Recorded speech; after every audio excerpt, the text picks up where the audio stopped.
Hi friends, welcome to Bella Stitchery.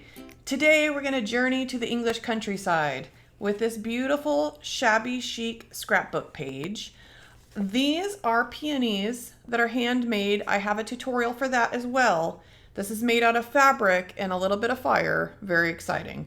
All the other things are printables, Lemoncraft papers. I'll put links to this. This is from an Etsy shop. I don't know if you can see here. It's little kind of Jane Austen inspired tags. Two things I wanted to point out. First of all, feathers. Let's talk feathers. Messy, messy business. I thought glitter was messy. Feathers. This is cut apart from a boa. I'm still picking up feathers on my on the ground over here.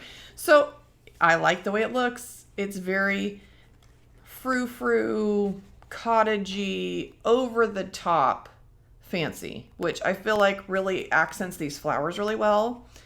But be prepared for your house to look like a bird got caught in your living room, because there are feathers everywhere.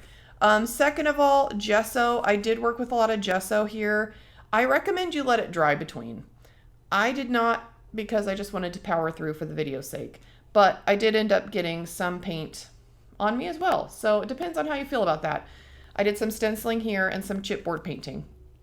Other than that, subscribe to my channel, ring the bell. Let's go make this. Bye.